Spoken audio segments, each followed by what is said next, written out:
Boa noite, pessoal. Meu nome é Diego. Desculpa. Meu nome é Diego. Eu sou um dos hosts do podcast Dispositivo Sonoro. E hoje a gente vai começar as nossas lives aqui. A gente está falando, esse nosso primeiro episódio, ele vai falar sobre a água. E como ela atuou e como ela atua até hoje na construção da identidade da nossa região, tanto do meio físico como do meio social, tá bom? A gente vai estar usando como referência a obra do Gaston Bachelard e o seu conceito de magética, que ela fala que é o conceito de magética, ele diz que todo substância, todo elemento, ele tem vida, e a relação entre esses elementos que estão interligados, né, na formação da cultura social de uma região. Então a gente vai começar falando sobre a água, depois nos episódios subsequentes a gente vai falar sobre os outros elementos, tá? Eu gostaria de primeiramente agradecer todo mundo que está aqui assistindo, agradecer as nossas convidadas, a Jaqueline e a Ana Paula, tá? E agora eu vou pedir para elas se apresentarem, tá? Então primeiramente Jaqueline, boa noite, Jaqueline. Boa noite. Eu sou Jaqueline de Moraes Cunha, sou médica, trabalho com termalismo, as águas minerais, desde 1987 na região. Trabalhei em São Lourenço, Cambuquira, no Parque das Águas também de Caxambu. Em São Lourenço eu tive a oportunidade de chefiar o serviço do balneário, em Caxambu também, e nesse período todo eu vim aprendendo bastante com a população, estudando os livros de medicina, dos médicos da região, e trabalho com homeopatia, acupuntura e tratamentos naturais. Eu me formei no Rio de Janeiro e vim residir na região em 1984, e atuo nessa área há 35 anos. Boa noite, Ana Paula. Você poderia se apresentar, por favor? Boa noite, Diego. Boa noite, Jaqueline. Primeiro, obrigada pelo convite de estar participando dessa live. Meu nome é Ana Paula Lemes de Souza. Eu sou moradora aqui do Circuito das Águas, da cidade de Cambuquira. Eu atualmente estou fazendo doutorado em Direito na FND, da UFRJ, trabalho com a área de pesquisa, sou professora universitária, escritora, pesquisadora também, e por uma vocação e por uma questão também de identidade, da minha própria história, eu estou envolvida na militância ambiental. Eu fui presidente de uma organização aqui da região que trabalha com água mineral por 3 mandatos, que é a Nova Cambuquira, e estou envolvida também com a defesa do território de uma forma geral, pensando sobre algumas questões ecológicas, questões relacionadas à água, e como eu costumo dizer, a água ela é muito importante para nós, né? Nós nos identificamos como povos das águas da Mantiqueira. E aqui, hoje, nós vamos conversar bastante sobre essa relação que nós temos com as águas aqui na nossa região do circuito. Obrigada pelo convite, mais uma vez. Obrigado antes de mais nada, eu gostaria novamente de agradecer quem está assistindo a gente e falar que essa live ela foi contemplada pela Lei Aldir Blanc, aqui da cidade de Cambuquira, tá? Minas Gerais. Agora que todo mundo já se apresentou, eu gostaria de falar um pouco sobre como a gente vai contar a história da cidade através da água, como a água ajudou na construção da cidade. Nada melhor do que a gente começar falando sobre a origem da própria água, como a água mineral se forma, quais são as características para que ocorra essa formação. Eu gostaria que vocês falassem um pouco sobre isso que eu acabei de citar. Deixa eu começar aqui essa conversa. Se as pessoas que estão nos ouvindo aqui hoje ainda não conhecem a região aqui do Circuito das Águas, eu acho que é importante a gente fazer uma contextualização, até porque a água mineral ela sempre foi tratada num sistema jurídico, legal, diferente em relação às águas potáveis comuns, né? Nós temos aqui águas que são paleolíticas, que têm uma formação muito antiga, e, acima de tudo, são águas que fazem parte da identificação, da história, da cultura de toda a nossa região. São águas que brotam naturalmente em parques, cada uma com um sabor, um cheiro, um aspecto diferente, né? É até engraçado que nós aprendemos nas escolas que água potável é aquela que não tem cheiro, não tem sabor e não tem cor. E aqui no circuito, a experiência de vida empírica nossa é totalmente distinta, porque o que causa o sabor, a cor, o cheiro, o gosto diferente dessas águas é o que as torna ricas e o que nos faz ter essa relação tão próxima delas, né? Para eu usar uma figura aqui, para falar de formação das águas, eu acho que é interessante nós pensarmos na ideia de parentesco, que é uma ideia que tem lá na antropologia, mas que para quem nunca teve essa relação com a água, pode ser interessante para entender um pouquinho, minimamente, o porquê da importância dessas águas, né? Aqui no circuito, nós temos uma relação tão próxima dessas águas que nós poderíamos falar que as águas são nossas parentes. Existe uma relação, inclusive, de parentesco, né? Isso pode parecer meio esquisito para as pessoas, mas nós aprendemos a conversar com as águas. É uma relação, assim, muito específica mesmo, que talvez para outras pessoas não façam sentido. É que as águas, elas são mais que águas. E como eu estava falando, elas são águas subterrâneas muito antigas, acima de 1000 anos, né? E elas são de origem meteórica pretérica. Então, são águas de chuvas antigas que infiltram em rochas, e rochas que, através dessa circulação profunda, elas se tornam paleoáguas.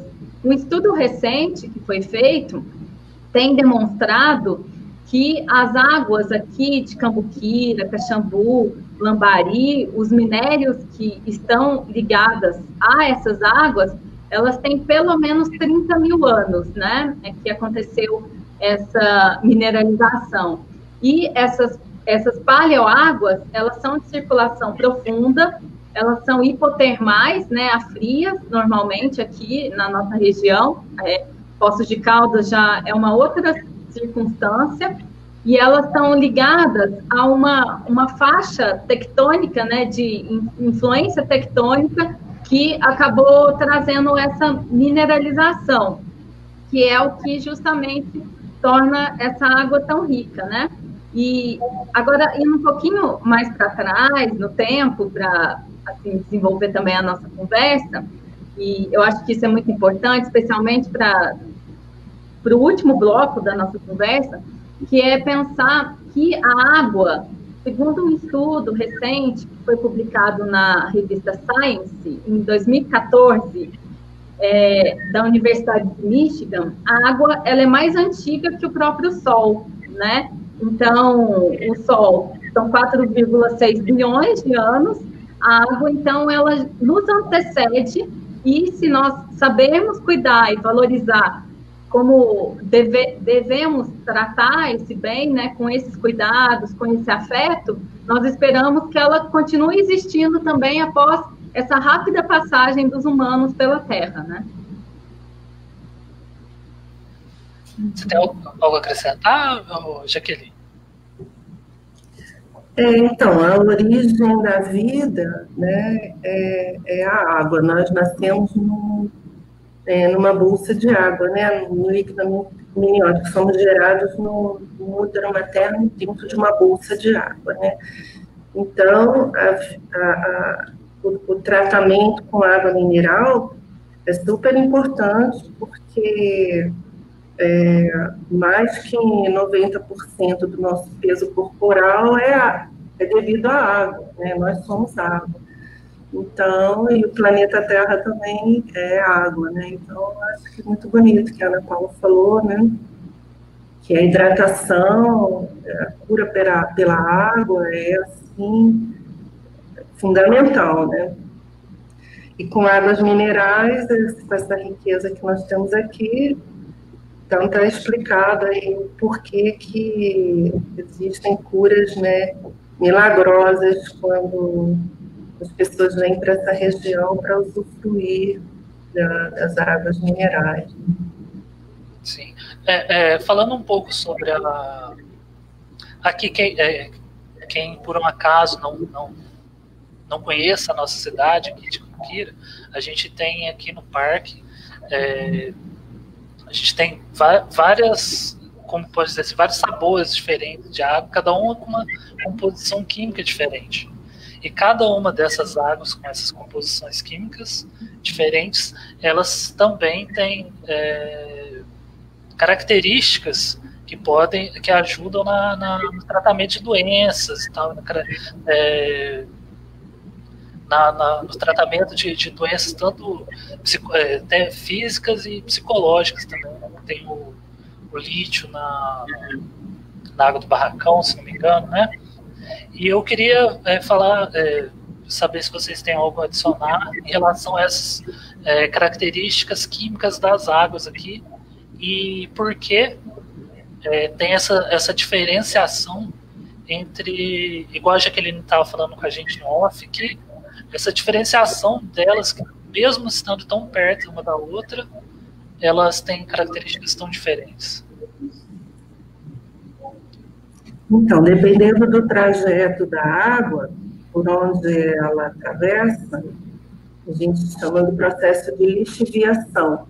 A água, ela passa na pedra e vai carregando pelo trajeto que ela faz um determinado elemento. Então, se ela passa numa rocha que tem mais enxofre, ela vai emergir com mais enxofre do que outra água que segue um percurso próximo, né? Mas que faz essa lixiviação da pedra, né, da rocha, por outro percurso. Então, nós temos fontes muito próximas, uma com gases, né, sulfurosos, bastante enxofre, a outra água com mais magnésio. Então, nós temos todas elas têm vários elementos muito semelhantes, mas a quantidade, a proporção é que é diferente. E alguns contêm lítio, que são elementos mais raros. Então, ela fica muito especial. Então, tem uma água que, se ela for só litinada, ela já é terapêutica, curativa, pela quantidade de lítio que ela apresenta. E elas recebem um nome, são nomeadas ferruginosa, sulfurosa, se elas tiverem uma quantidade de miligramas acima de um determinado teor. E a água radioativa também. Só a radioatividade já caracteriza a água como medicinal. Então, na classificação das águas, a gente nomeia, batiza cada uma de acordo com a quantidade de elementos que elas contêm. E, então, tanto a nível interno, você tomando a água, bebendo a água, como em banhos também, os banhos atuam na fibromialgia, nas dores musculoesqueléticas, vão melhorar a parte psicológica também, relaxamento, problemas de pele. Então, nós temos os balneários, e o tratamento é interno e externo, mas a caminhada, ar puro, alimentação adequada, descanso, repouso e lazer. Então, com tudo isso, né, melhorando o estresse, que é também o grande mal da sociedade, né, contemporânea, é o estresse. A gente sabe que o sistema imunológico funciona melhor ou pior de acordo com essa parte, né, de equilíbrio psicológico, emocional, diminuição do estresse, uma vida mais calma, mais tranquila. Na nossa região também as pessoas são mais, assim, um lugar para descanso, para repouso e recuperação das energias, né? E acho muito interessante que a Ana Paula falou, que cada um que visita o parque gosta de uma água, e às vezes fala, eu não gostei dessa água, eu não gostei do paladar, tem muito gás, e tem gente que diz, não, essa é a minha água. Então, quando a pessoa descobre que aquela água é a dela, aquela que mais gosta, ela geralmente escolhe duas que ela gosta mais. Tem uns que adoram todas, né? Mas quando você escolhe aquela água e diz, ela é a minha água, geralmente na consulta vem a confirmação de que aquela água é realmente a melhor para aquela pessoa. Então, é uma coisa muito também que ligada à intuição, ao paladar, a você conhecer essa fonte, gostar dela, né? Costumar usar mais aquela água que você se sente melhor.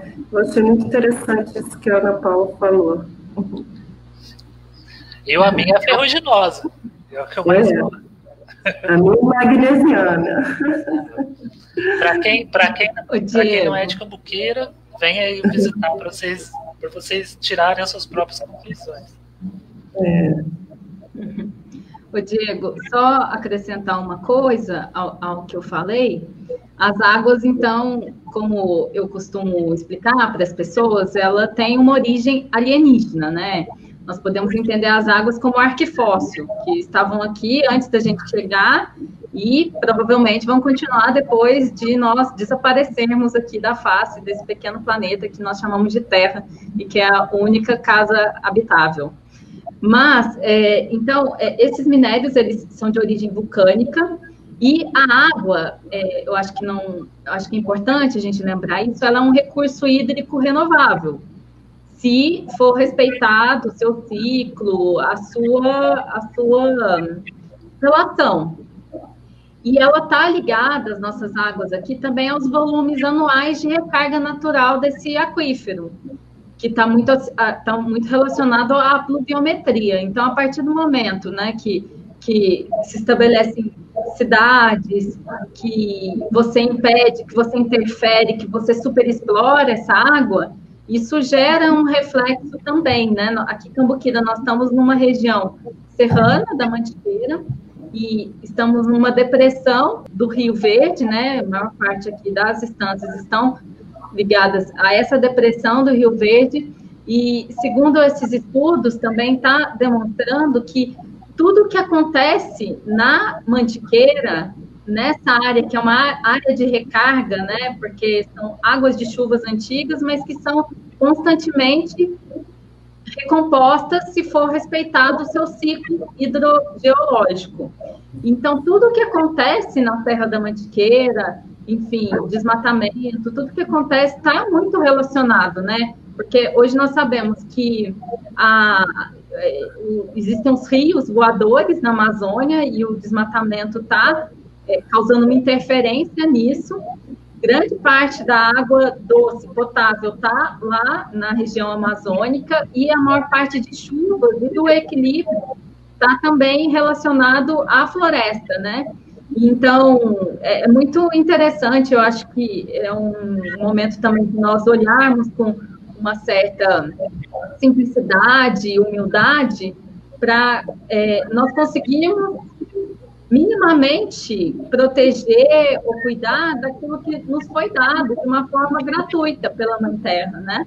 Então, assim, tudo que acontece na Mantiqueira, nós temos que pensar, a Terra está toda interligada, nós separamos e dividimos, mas o planejamento ele tem que ser geral, porque se essa água ela for respeitada dentro do seu ciclo, né, ela vai ser sempre recomposta através das águas de chuva, e os minérios de origem vulcânica já estão lá, né? Então, cabe a nós respeitar e nos entender também como parte disso, como o nosso corpo como parte da Terra, que eu acho que é uma coisa que nós cada vez mais estamos perdendo ao longo desse processo de modernização, né? E, enfim, eu acho que pensar na origem da água é pensar tanto naquilo que ela tem de significância para nós, quanto as vozes, aos cheiros, as cores, as coisas que elas nos despertam, né? Lembrando aqui, brincando um pouco com o Bachelard, mas também para onde nós estamos indo, né? Eu acho que pensar as origens também tem um pouco dessa coisa de nós planejarmos os nossos futuros, né? Como que nós podemos aprender a viver com as águas, a ouvir as águas, né? A nos entender, tem um filósofo que eu gosto muito, chama Latour, ele fala o seguinte: nós temos que deixar de nos perceber como humanos e passar a nos ver como terranos. E eu acho que com as águas aqui, o grande desafio colocado para o nosso tempo é voltar a nos perceber como aquanos, que são seres viventes com as águas, dentre vários seres viventes que dependem da água, assim como nós.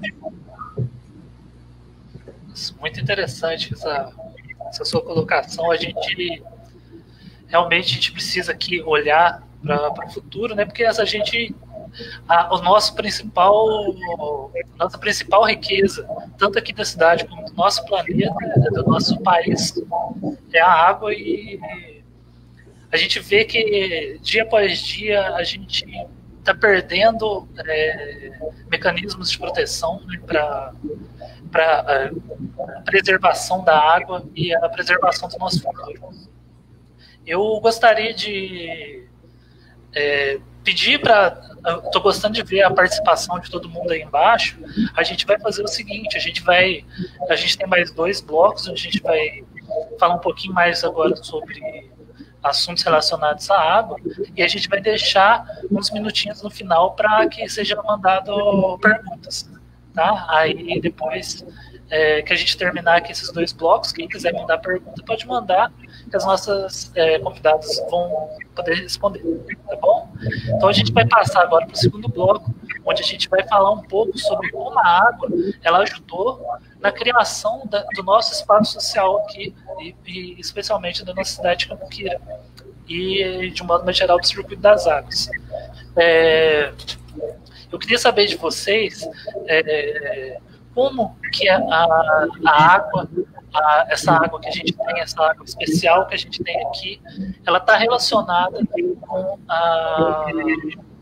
o início das cidades aqui no Circuito Sul de Minas.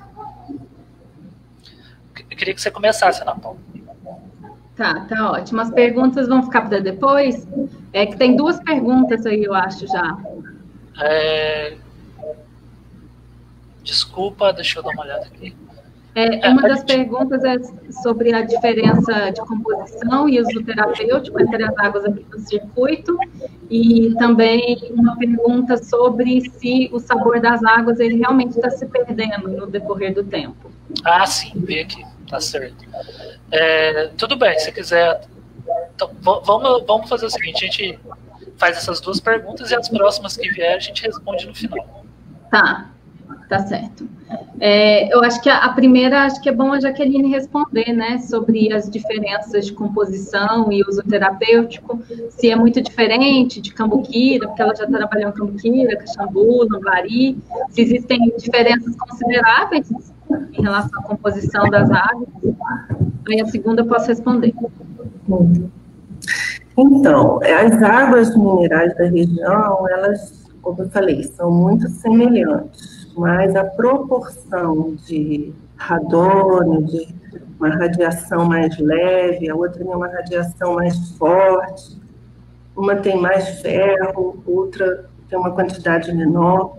Então, o que acontece? Vai haver um tropismo, né, do magnésio, do lítio, do ferro, para determinados órgãos. Então, se você tem uma quantidade maior de cálcio, ou de silício, de magnésio, essa proporção, dentro da medicina molecular, a gente já sabe dessa ligação que existe dos elementos, né,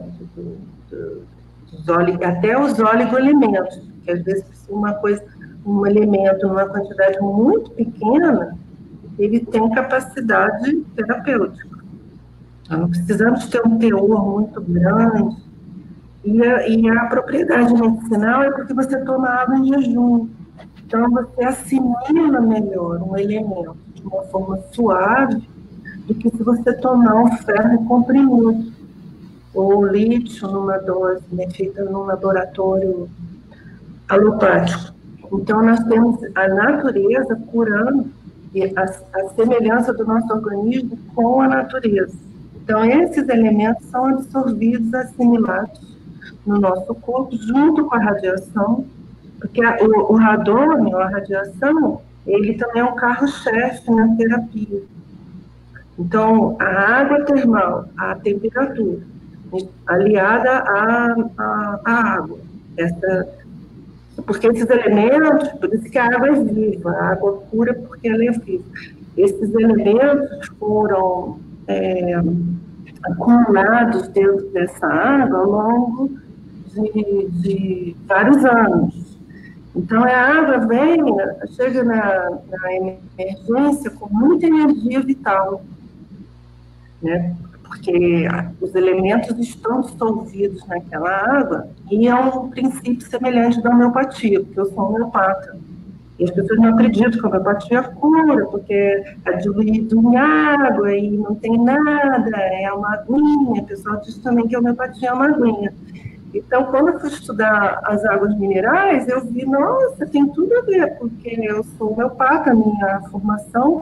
Então, quando eu vi que cura mesmo, e com a radiação, então eu comecei a ver que era um outro sistema, semelhante com a da homeopatia, semelhante com a ortomolecular, semelhante com várias outras terapias naturais, mas que a água termal é um sistema próprio, né? O termalismo é um sistema que na Europa é muito valorizado e que aqui passamos por um período que, quando não tinha antibiótico, não tinha laboratório, não tinha cirurgia, os médicos do passado, eles trabalhavam com as águas, chás, alimentação natural, e todo mundo vinha para essa região passar um mês para se tratar, inclusive a princesa Isabel, que veio para Caxambu para se curar de esterilidade, era infértil.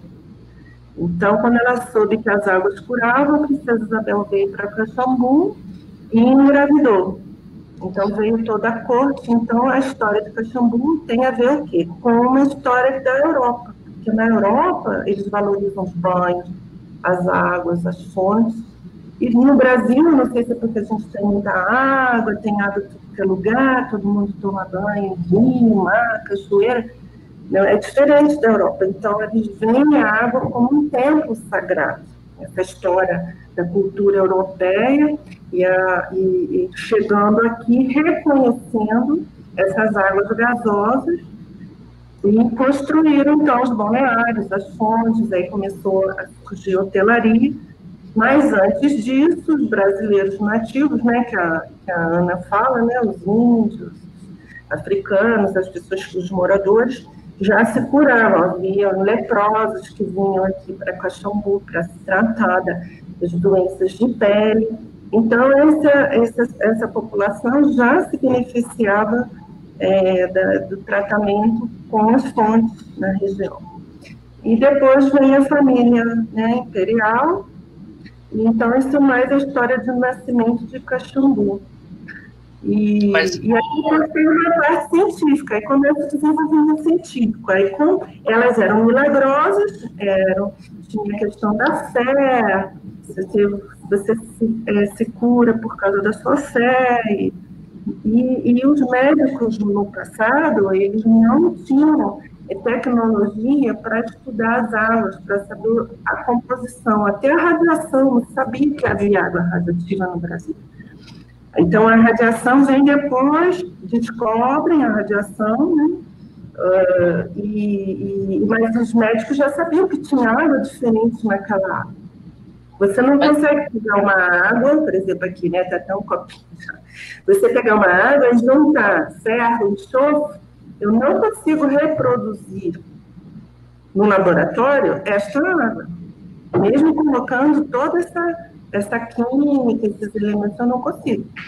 Então, ela é ela é um laboratório natural, não tem como você repetir, reproduzir a água com poder medicinal, mesmo que você queira fazer ela no laboratório. Né? Então, é uma riqueza que nós temos aqui, que a maioria das pessoas não conhecem, desconhecem, né?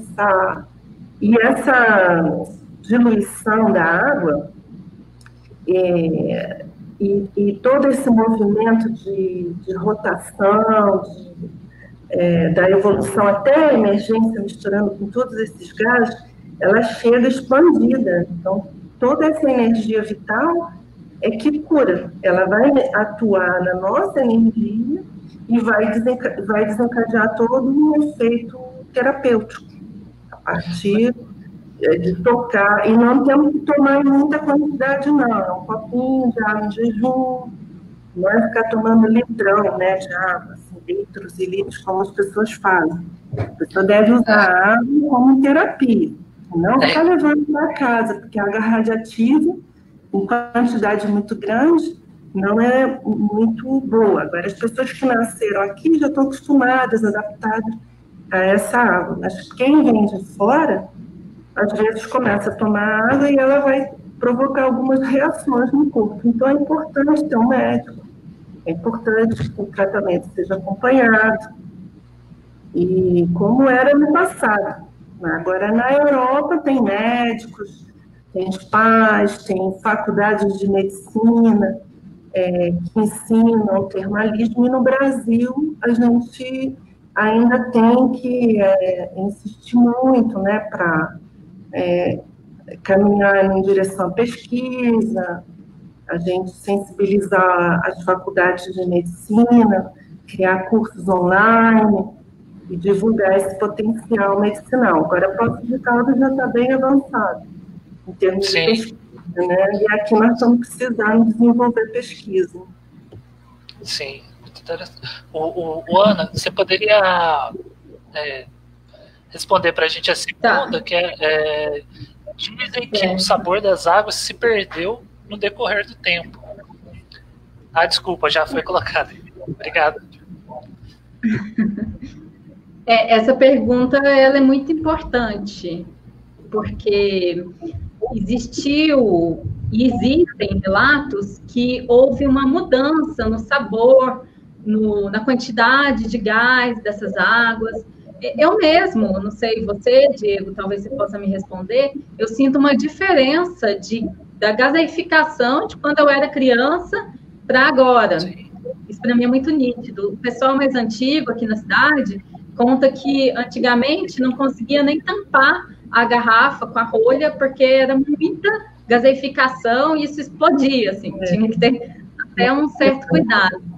E isso é uma reclamação que aconteceu de uma forma muito consistente na cidade de São Lourenço, que desde 92, quem tem a propriedade do parque e das águas, e houve uma série de denúncias de superexploração, e investigações, e situações, inclusive, de proibição de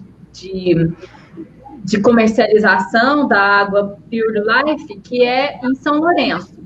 E por conta dessa reclamação mais constante, de as pessoas perceberem diferenciações no paladar, na quantidade de gás, foi feito um estudo a pedido da Promotoria de Justiça para que se investigasse essa questão da diminuição, o que pode causar, né? A constatação, no caso de São Lourenço, foi que estava acontecendo uma superexploração. O que nós chamamos de superexploração? Também a gente chama de bombeamento vertical. É quando nós extraímos mais água do que ela é capaz de se recarregar no subsolo. Então, toda vez que você puxa, você suga, você extrai mais água do que a própria água tem capacidade de se recompor através da pluviometria, nós temos uma situação de superexploração. E a resposta, inclusive tem um professor da USP chamado Ricardo Hirata, que fez um estudo na época também, um geólogo chamado Reginaldo Bertolo, eles explicaram o seguinte, que quando você explora intensamente um poço de água, há um rebaixamento dessa água no entorno. Isso pode fazer com que haja uma infiltração das águas rasas nas águas profundas. Então, é essa mistura que altera a composição das águas. Então, além disso, né, além da questão da superexploração, algumas variações sazonais de chuvas e também as ocupações das áreas de recarga, que são áreas estratégicas para os municípios, que são instâncias hidrominerais, ela tem que ser mais cuidadosa, porque essa ocupação também pode influenciar e afetar esse processo químico da formação das águas minerais e constante, né, que ela está sempre se renovando. Então, construções, impermeabilização de solo, superexploração, a utilização de pavimentação asfáltica, que não permite com que essa água ela continue no seu ciclo hidrogeológico, isso interrompe e altera o ciclo da formação da água mineral. Então, talvez seja o tempo de nós nos perguntarmos por que aquela água ela tinha mais, fazer as perguntinhas incômodas, talvez, né? Por que tinha mais gás? Por que saía mais? E começar a enxergar também o que isso tem muita relação com essa forma com que nós ocupamos o espaço. Então, por isso que eu disse que é uma pergunta muito importante.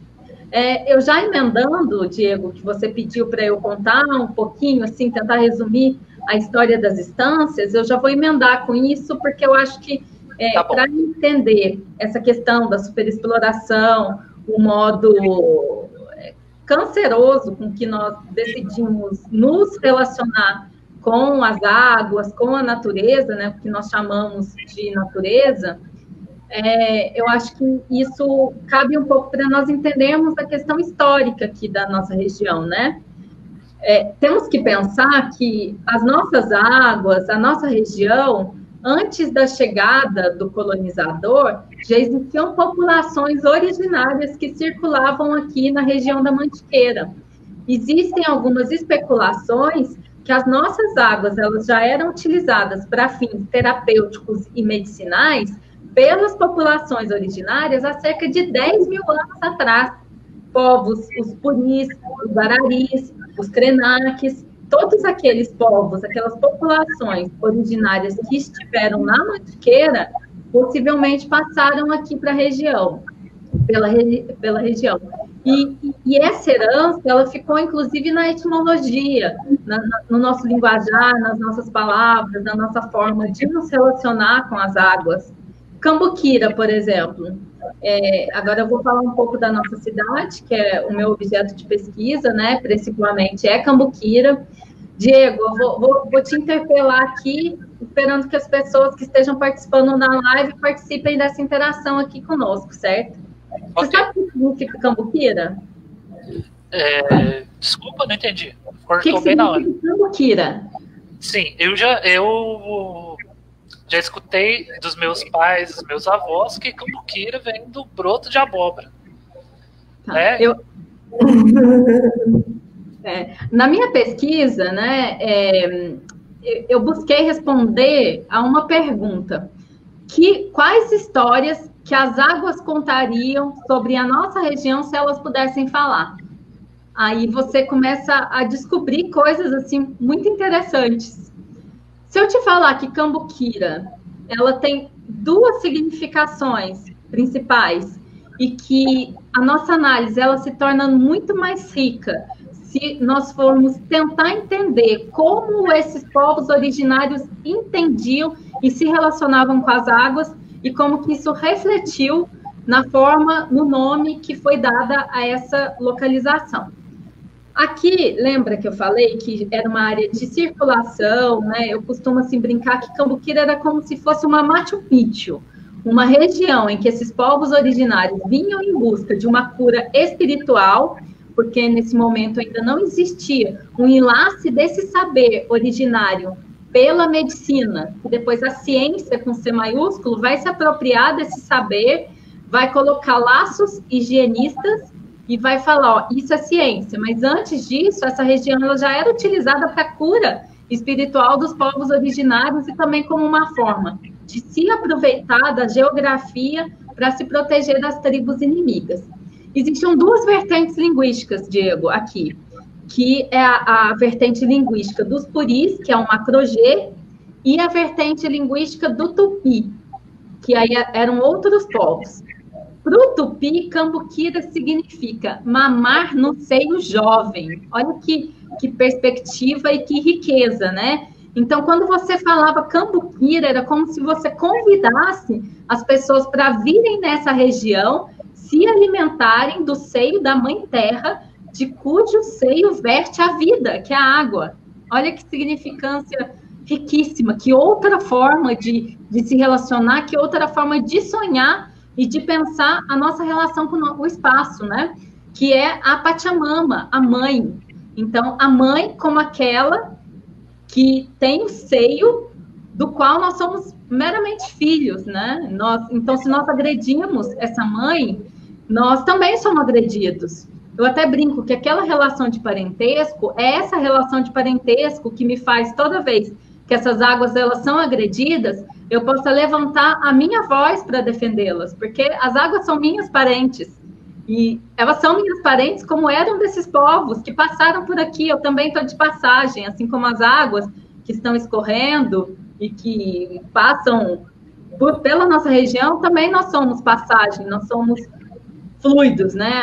A vida tem essa fluidez. Mas, então, é mamar no seio jovem. Para o puri, cambuquira, vocês sabem me dizer o que é uma cumbica, Diego? Você sabe me dizer, Jaqueline? O que é uma cumbica? Cumbica. Eu sei o que é cumbuca. Isso, tá, vai. O que é uma cumbuca? Me mostra. Cumbuca é tipo uma tigela, mais ou menos. Então faz aí com a mão, deixa eu ver. Tipo uma tigela, igual pra você tomar água. Isso, quando você vai no parque sem um copo, como é que você faz com a mão? Você pega. Faz uma cumbuca. Agora pensa comigo o seguinte, imagina que o parque é o centro, que é a região do vale, né? As águas, elas vertem justamente nessas regiões de vales, você pode perceber aqui, tanto a fonte do Laranjal, a fonte do parque. Agora, se eu pedisse para você fazer a geografia de Cambuquira com as suas mãos, partindo do parque, como que você faria o formato? Entendi agora, né? Faz exatamente o mesmo movimento. Então, para os puris, que é a vertente linguística macro-G, Cambuquira, ao que tudo indica, vem de cumbuca, por quê? Significava tanto o formato geoespacial da localidade, quanto a geopolítica, porque nós estamos falando em montanhas, em região fácil, para você se esconder, e também a gente fica muito pensando, sabe? Nós humanos usamos as águas.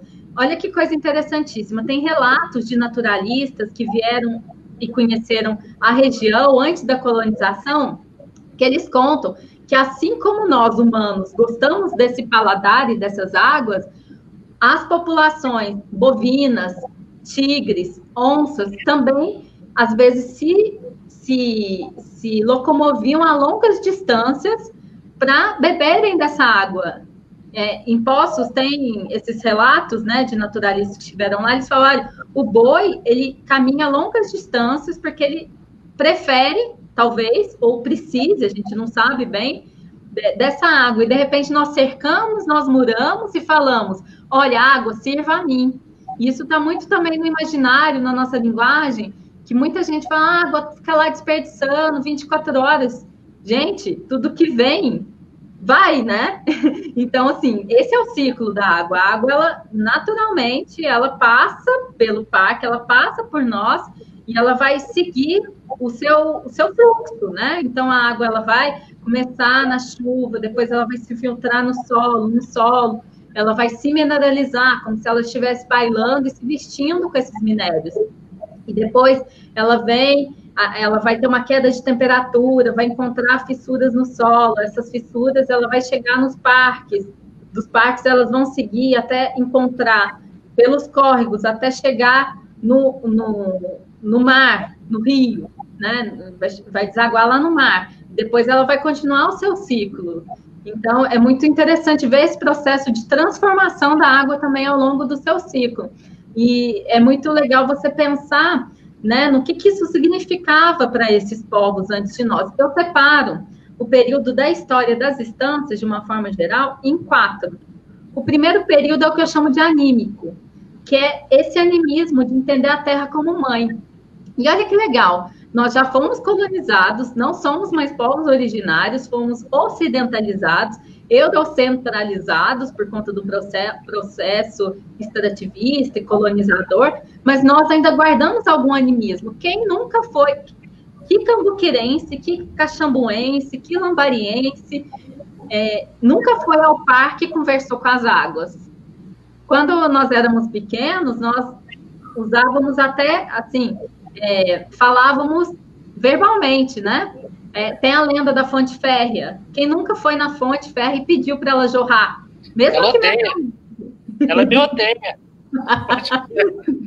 Então, nós observamos um pouco desse animismo, né? Então, por isso que é legal você pensar a história, assim, como camadas, né? Elas não vão se substituindo, elas vão talvez se somando, e é muito legal você ter essa lente, ter essa sensibilidade para perceber como que essa mistura está em nós, né? Imagina que está nós aqui, aí chega um tanto de alienígena, acabou aqui, ó, aterrissou aqui, falou, ó, essa terra aí, agora vocês vão ser meus inquilinos, a escraviza, certo? Imagina que isso está acontecendo agora, né? Meio ficção científica. Vocês têm noção que 3/5 da população foi totalmente dizimada? Foi exatamente isso. Chegou um povo lá muito estranho, muito esquisito, praticamente alienígena, chegou matando, escravizando e catequizando todo mundo. E os sentidos das águas, eles continuam sendo mortos, eles continuam sendo catequizados e continuam sendo escravizados.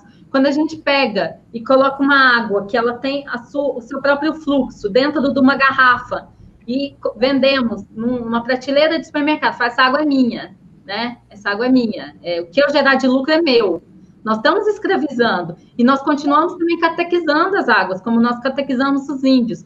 Eu gosto de pensar na água como uma multiplicidade ontológica. O que significa isso? Ela é nossa cultura, é nossa história, é nosso modo de viver, nosso modo de falar. Ela está tão introjetada com nós que não temos como separar essa ligação que nós temos com a água. E, de repente, ao longo da modernidade, a gente fala, não, água é só mercadoria. O Schopenhauer, num livro célebre que chama Queda do Céu, ele fala, ó, vocês brancos são povos da mercadoria. E é isso que nós somos. Nós estamos constantemente reduzindo as águas a uma esfera puramente mercadológica e esquecendo toda essa riqueza de significâncias e significados múltiplos que existem nas águas, né? Então, é bom lembrar. Depois, então, nossa região foi colonizada pelos bandeirantes. Os bandeirantes, eles estabeleceram aqui, através de sesmarias, constituíram fazendas, né? E aí nós temos, primeiro, eu brinco que os bandeirantes, eles vieram atrás das pedras preciosas, dentro daquele imaginário, né, colonizatório, tem uma montanha de esmeralda, e tropeçaram nas águas. Então, eles vieram atrás das pedras preciosas, tropeçaram nas águas e deram às águas o mesmo tratamento que era dado ao minério, ou seja, pode explorar, pode acabar, que isso aqui não é um bem essencial à vida, isso aqui é uma mercadoria, é algo que vai servir para enriquecer o poder. Ouro azul, né? Ouro exatamente. Que esse período é o que eu chamo de purismo, que é o período das águas santas, né? Porque as águas, elas passam a ser vistas com um olhar assim, eu acho que ela pode servir para nós, começa a se fundar as cidades, né? As cidades começaram a se fundar. Cipriano, né? Cambuquira, 1737, foi enviado um ouvidor da comarca Rio das Mortes para tributar, porque estava tendo algumas denúncias de que estava se extraindo minério sem os olhos, fora dos olhos da coroa. Então, assim, a fundação da cidade é justamente para você controlar e mercantilizar a vida. As fazendas coloniais, Cambuquira tem uma história muito rica, né? Que é o seguinte, aqui foi estabelecido especialmente por uma família chamada Silva Leme Goulart. Era uma família que tinha 13 filhos, então todo mundo que tem Leme, Silva, Goulart, é tudo parente aí dos Bandeirantes, né? E essa família de Bandeirantes, eles tiveram, enfim, três, que tinha por Sesmaria uma fazenda que chamava Boa Vista do Barreiro. Então, você vê que também está muito no imaginário essa coisa do barro, né? Que, enfim, porque eram regiões com muito barro mesmo, é como se fosse um lamaçal, porque as águas elas não eram separadas, por isso que a captação é meramente você separar essa água das rochas, né? E essa família, tinham 3 mulheres, existia na época, na lei, um negócio que chamava quinto, que era uma quinta parte da herança que a mãe ou o pai poderiam livremente dispor, e a mãe e o pai, eles dispuseram um sítio que chamava Mato Grosso, e a parte da Boa Vista, que correspondia às águas virtuosas do Marimbeiro e do Parque das Águas, para as 3 mulheres, que é a Ana, a Joana, fugiu o nome agora. Francisca. E a Francisca, obrigada. As 3 irmãs. E olha que legal. Aparentemente, elas tentaram descontinuar a história, porque eu tenho a impressão de que elas não concordavam com o regime de exploração que foi praticado pelos seus antepassados, pelos bandeirantes, que mataram, catequizaram e escravizaram. Tanto os povos originários, porque depois do ouro dourado, nós tivemos aí o período também do ouro marrom, do ouro amarelo, do ouro negro, né, que é o café, e o comércio escravagista. E elas não concordavam com isso e deixaram as terras que dariam origem a Cambuquira para os negros que outrora tinham sido escravizados, para que eles tivessem um lugar em que eles pudessem exercer a sua cultura, a sua religiosidade, e aqui se constituírem como protetores das águas, os povos negros. E isso foi uma afronta para o Estado, né? Porque, imagina, com a lei de terras, negro não poderia adquirir propriedade, eles eram donos, se tornaram donos de uma fazenda que já era ambicionada há muito tempo por essas pessoas, né? Um vereador de campanha começou a vir aqui engarrafar água, mandar para o estado de Minas, falar, ó, tem um interesse comercial aqui, essas terras estão nas mãos de pretos, olha aí, estado, faz alguma coisa. Exatamente isso que foi feito, tá?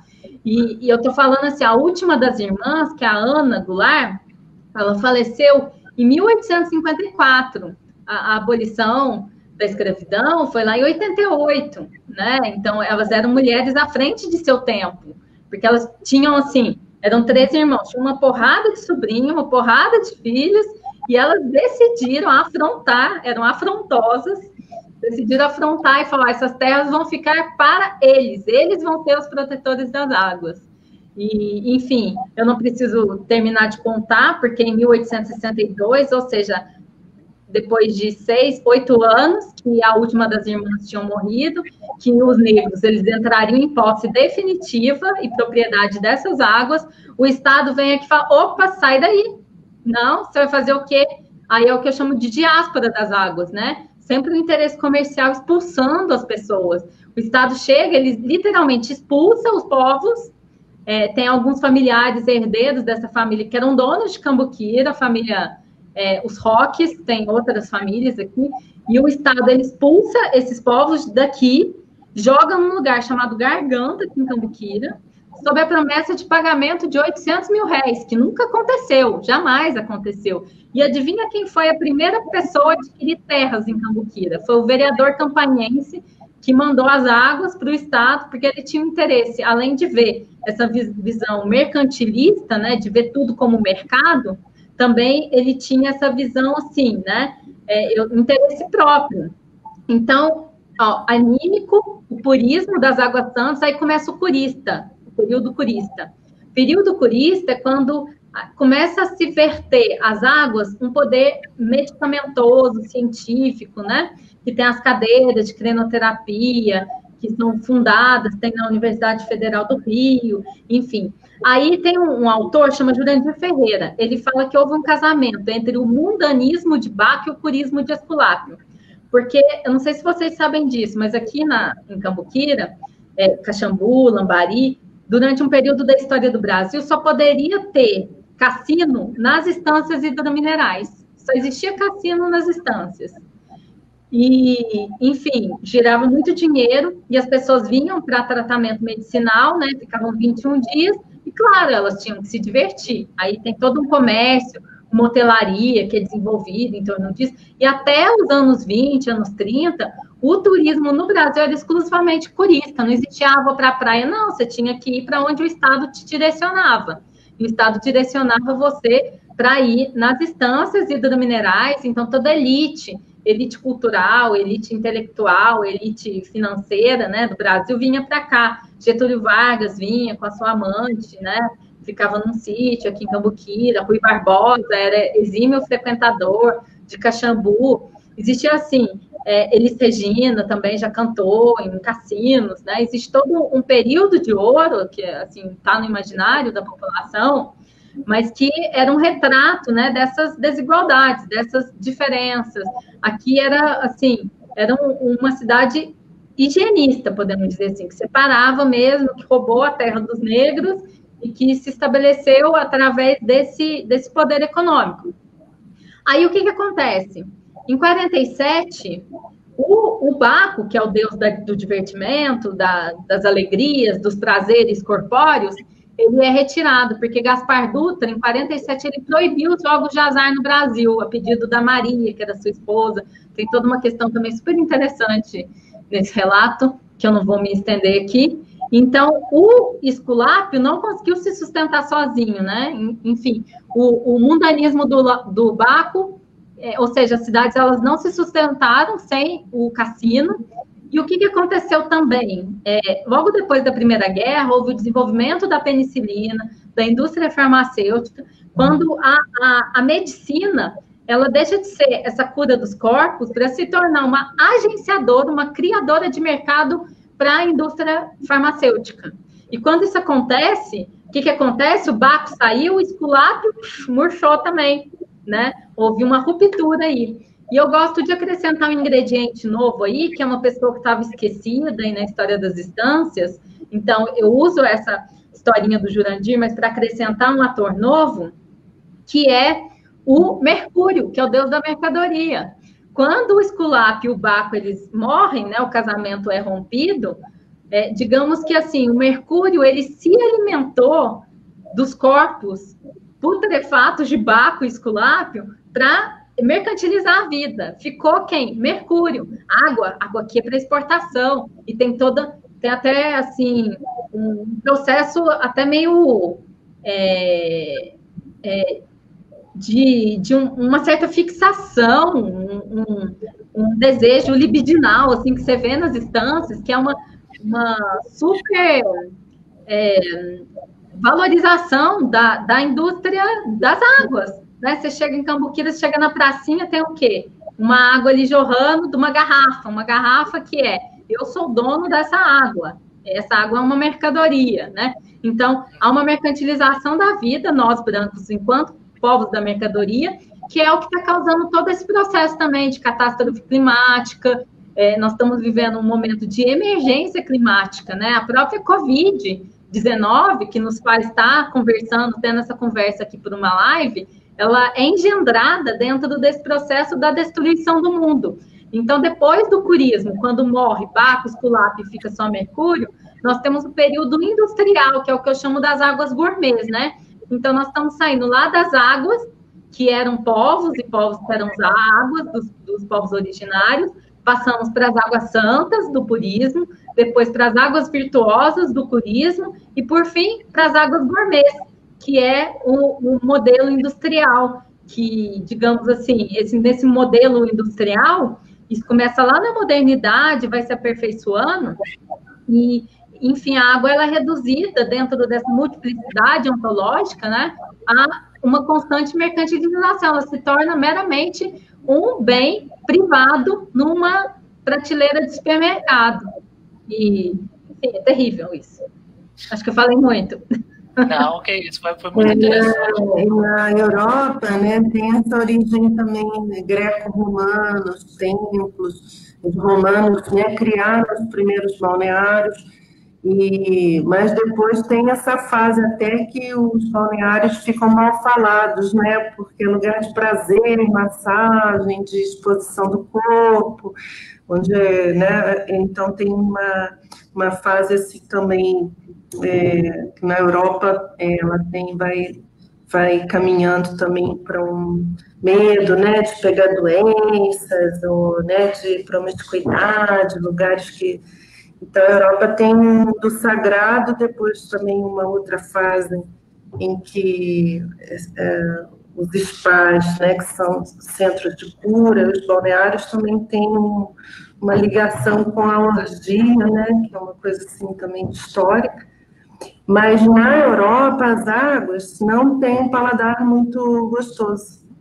Todo mundo diz, quem vai à Europa, eu ainda não fui, mas dizem que as águas são muito fortes e as pessoas não conseguem tomar. Ou salgada demais, muito bicarbonato, muito ferro, muito enxofre. E pela quantidade de sais minerais, você não pode ingerir, elas são utilizadas mais para cosméticos, spray, Evian, né, Avene. A parte toda de cosmética com água mineral é o forte na Europa, nem é muito tratamento interno. Agora, nossas águas são maravilhosas, porque elas são suaves, e o paladar delas é muito gostoso. Então, elas são visadas comercialmente. Na Europa não se comercializa tanto a água mineral, porque o sabor dela também não é muito bom. Mas os médicos brasileiros, eles falavam que as nossas águas, por serem suaves, por conter menos elementos, elas são mais fáceis para beber, dão menos reação, enfim, não são tão laxantes, ou não dão nenhum efeito adverso, e pela suavidade delas é que elas curam. Então, as nossas águas, elas curam mais do que as águas europeias. O valor medicinal das nossas águas são maiores do que a deles. Eles usam muito mais como balneário, banho, cosmetologia, piscinas. E as nossas águas, nós temos essa riqueza.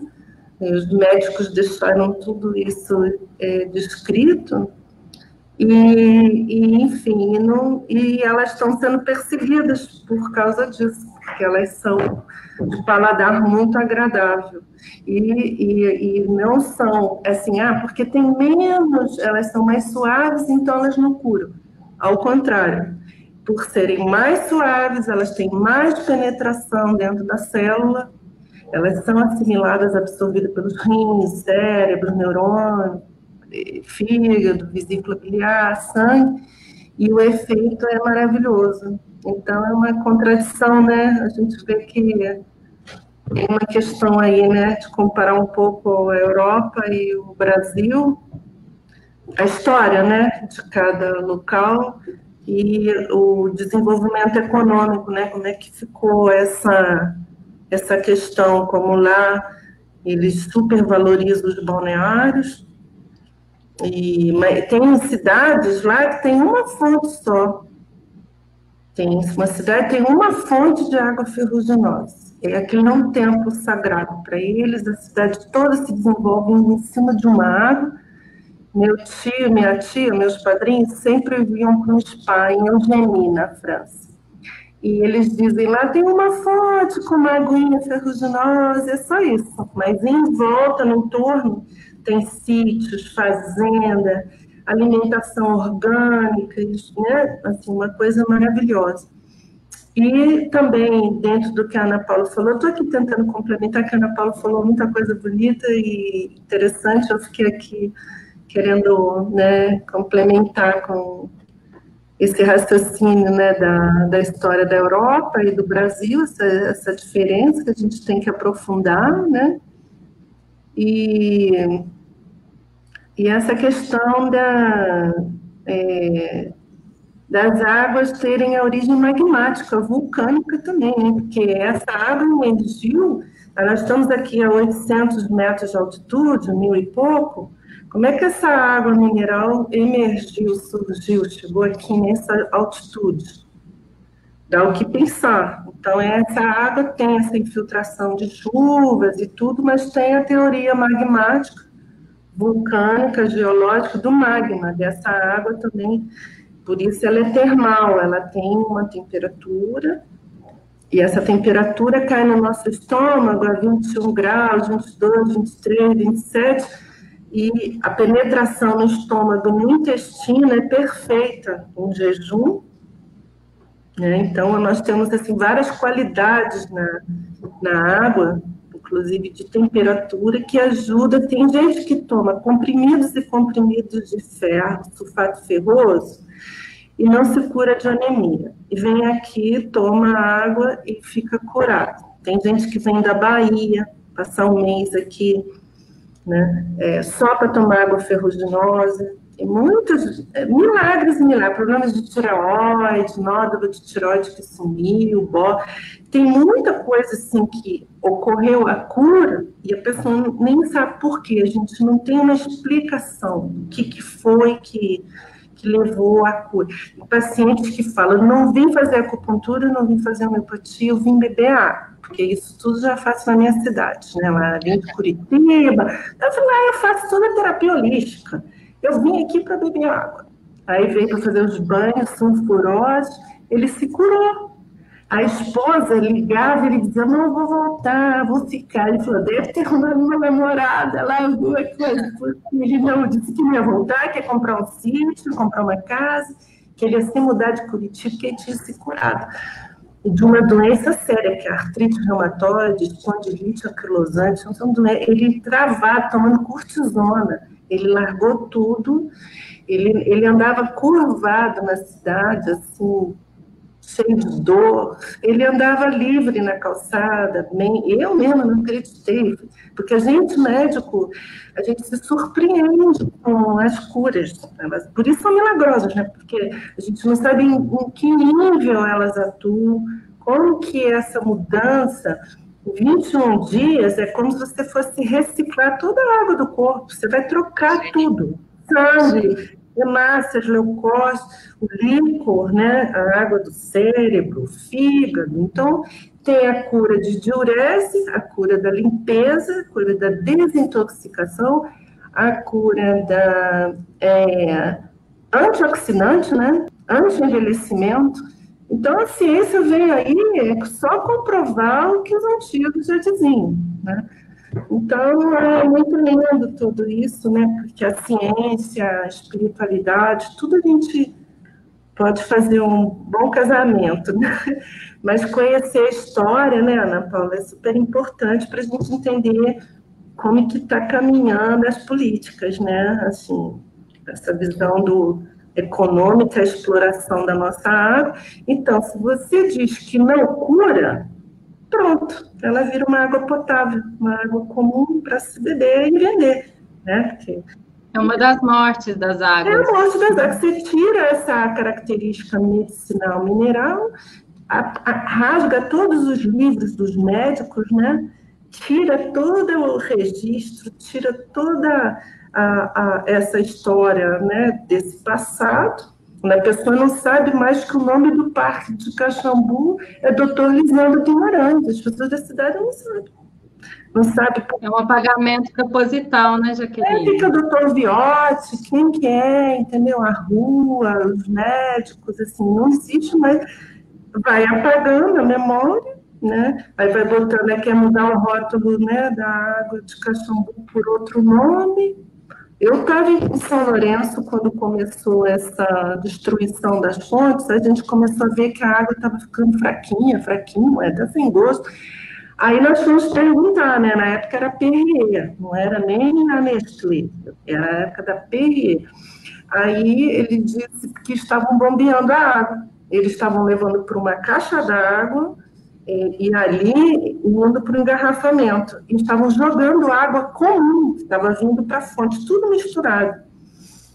E aí, quando a gente descobriu, eu e o médico que trabalhávamos lá, né, o médico que me ensinou tudo sobre água mineral, nós fomos demitidos do parque. Nós trabalhávamos dentro do parque, nos consultórios de água. Então, e aí depois eu fui para o Rio, e quando eu voltei, vim para Caxambu, porque o parque estava administrado aqui pela prefeitura. e as políticas lá de São Lourenço estavam muito complicadas, né? Muito difíceis. Mas, enfim, é uma história, né? Assim. Ô, Jaqueline, não foi só você que foi apagada, não. Em 96, a Nestlé, ela furou o Poço Primavera, que é quando começou o maior período de superexploração, que era a água utilizada na Nestlé Pure Life. E ela solicitou para retirar o excesso de ferro na água. Tem até um amigo meu, que é pesquisador também, chama Rafael Viana, ele trabalhou com as águas na tese de doutorado. Ele tem um texto lindíssimo que fala assim: quem com ferro fere, com ferro é ferido.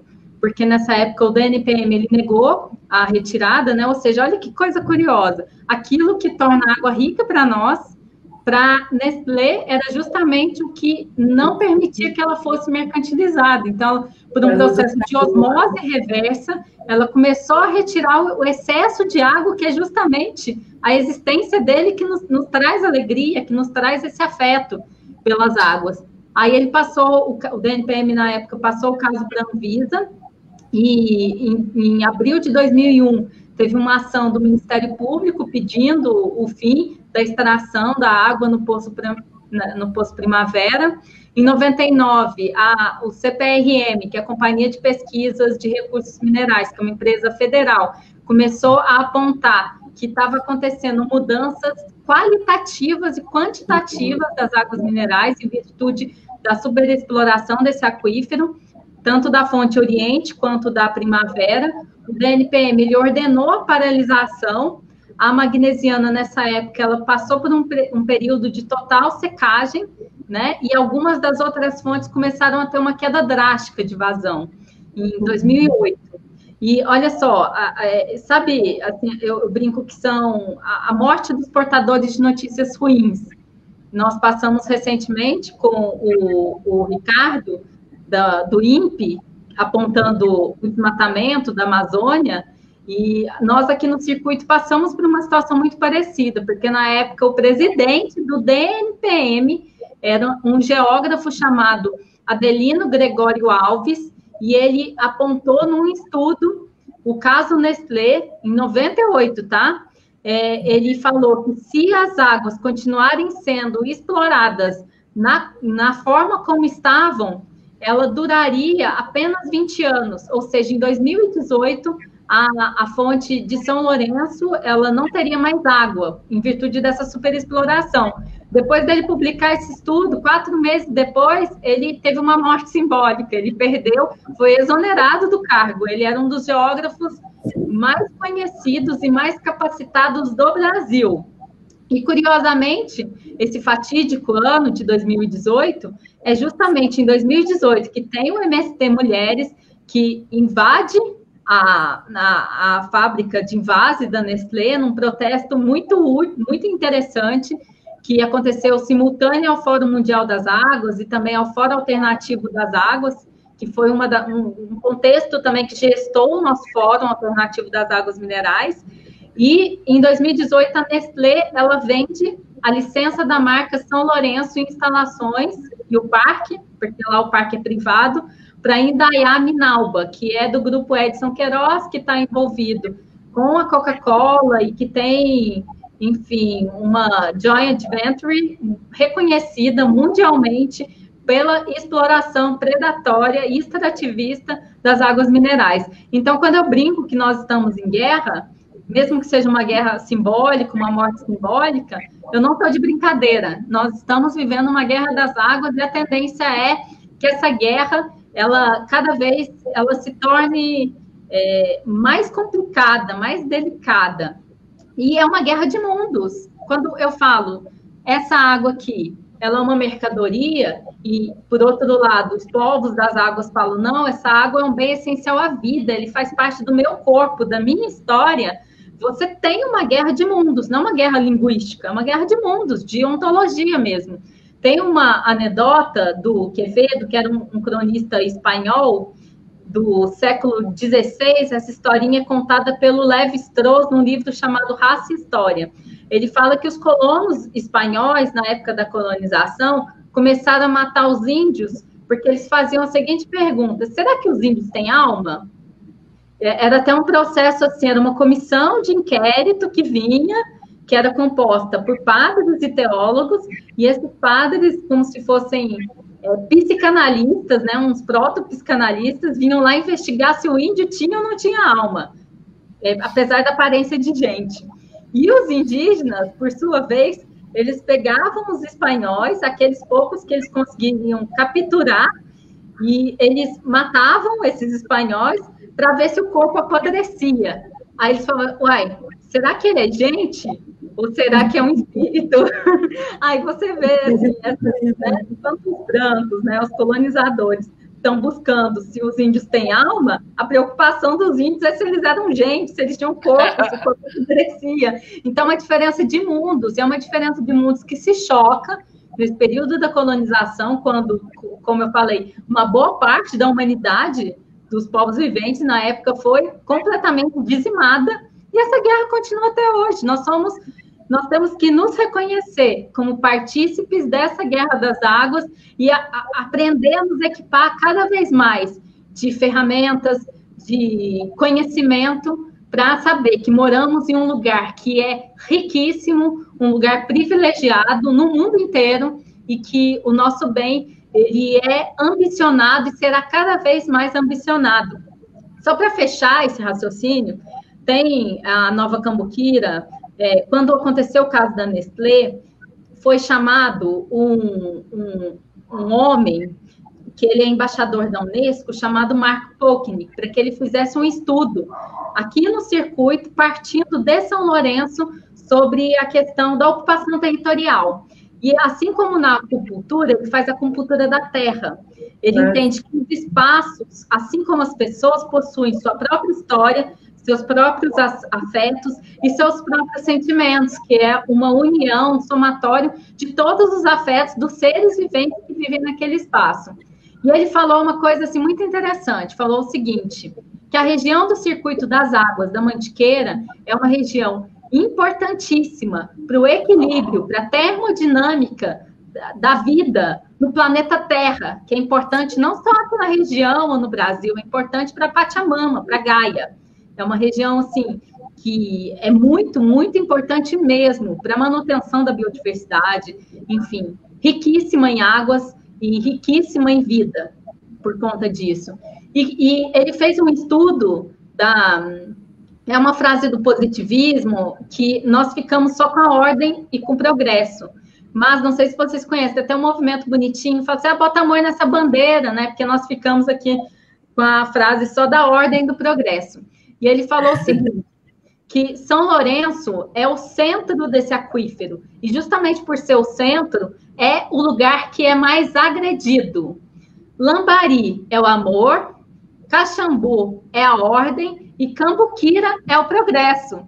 Quando ele foi dar a palestra, e ele publicou um livro sobre esse trabalho de acupuntura da terra, e ele falou que Cambuquira era o progresso, as pessoas: como assim? Cambuquira é mais pobre das instâncias, Cambuquira não tem nada, que progresso o quê? Quem tem progresso é Caxambu, é São Lourenço, é Lambari. E ele falou uma coisa brilhante, que eu gostaria de ficar marcado aqui nessa live. A ideia de progresso para os humanos é genuinamente oposta à ideia de progresso para a Terra. E, nesse sentido, Cambuquira é, sim, a cidade que tem o maior progresso e, por isso, o movimento de proteção da terra é puxado por Cambuquira. Nossa, eu até arrepiei agora. Exatamente, né? Você vê que a gente tá nessa conversa, e eu percebi uma coisa muito interessante, que a nossa riqueza daqui, sobre a qual a gente está falando, ela já foi roubada 3 vezes, né? Ela foi roubada a primeira vez dos índios, né, dos povos originários, depois foi roubada de novo dos escravos que tinham recebido a herança, né, das 3 irmãs, e agora ele está sendo roubado de novo pela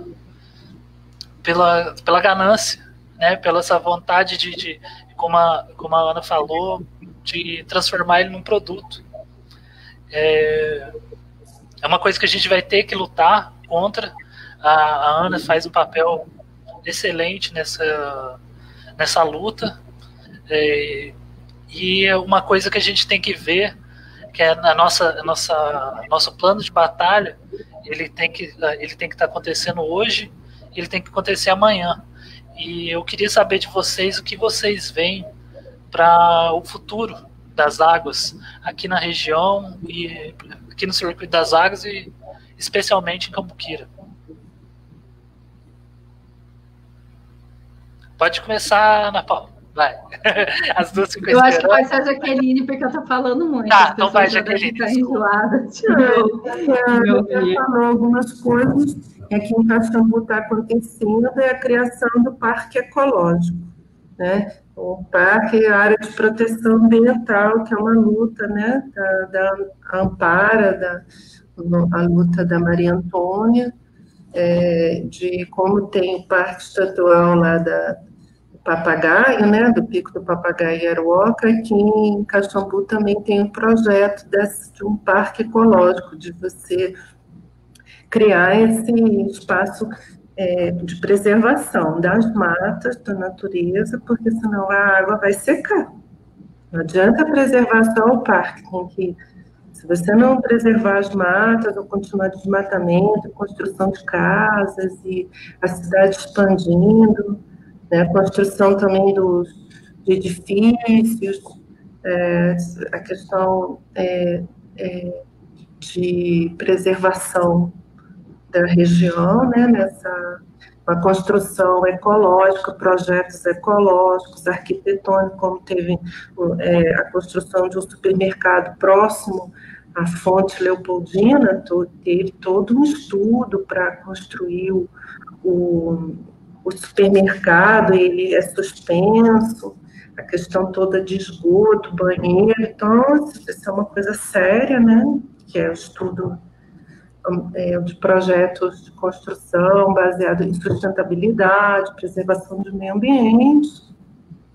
E acho que isso aí a Ana já falou, né? Acho isso importante. O Ministério da Saúde vai sair em janeiro agora, oficialmente, um curso online sobre águas minerais da região do sul de Minas. Então, já vai ser lançado aí no Ministério da Saúde, porque a gente precisa oficializar, junto ao Ministério, que o termalismo é uma medicina, é uma prática médica. Então, o Ministério vem apoiando o SUS, quer dizer, o direito, garantir à população o acesso ao parque de forma gratuita, e com receita médica para tratamento, o acesso ao parque, tem que ter horários gratuitos e impedir a privatização, para que a população possa ser usuária. Eu acho que isso é uma luta importante de todos os municípios. E o ensino, né, nas áreas de enfermagem, de saúde, que eu estou com essa proposta também de montar uns cursinhos online para as pessoas da saúde, e desenvolvimento do turismo de saúde, que, como agora nós estamos na Covid, é bem interessante isso, né, porque a gente fazendo todo um turismo orientado para a saúde, vir para o hotel, para se tratar, é uma saída boa também para garantir esse momento. A gente tem apoio nesse sentido, né, que não é um turismo, é um turismo direcionado. Eu acho, assim, importante o desenvolvimento do turismo de saúde. Não, assim, turismo rural também, fazendas, oliveiras, café orgânico, alimentação orgânica, sem agrotóxico, ar puro, tudo isso, né, desenvolver a região nesse sentido com as águas, passeios, ecoturismo, tudo isso convive, né, para ir às cachoeiras, ervas medicinais, tratamento e cura com ervas, plantas, todas as terapias alternativas. a ser um spa, né? Assim, a região toda é integrada nesse sentido.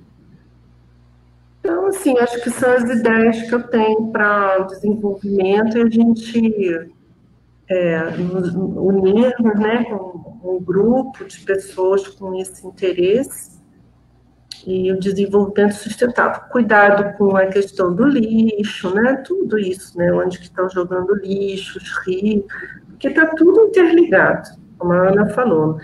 A gente tem esse foco, assim, no parque, no balneário, mas tem que olhar toda essa área do entorno. Então, todas as pessoas que estão com esses projetos, a gente se unir nesse sentido e ter esse apoio intermunicipal, né? Tanto na área da saúde, a gente nas ONGs, né? Todos esses grupos, as pessoas estarem unidas.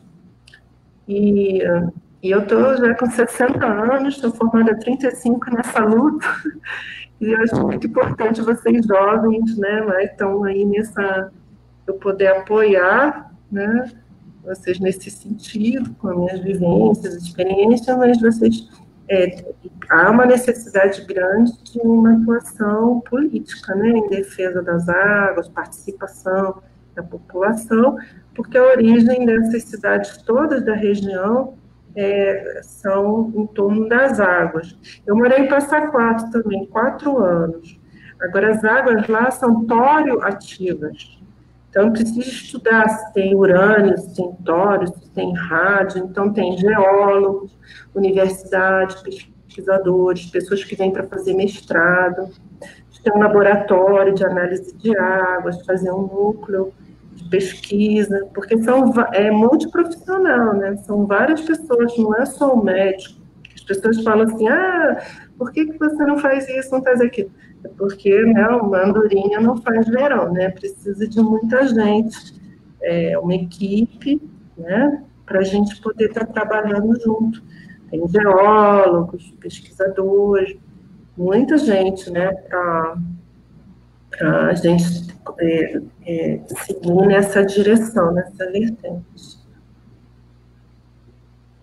Você quer que eu repita a pergunta, ou Ana?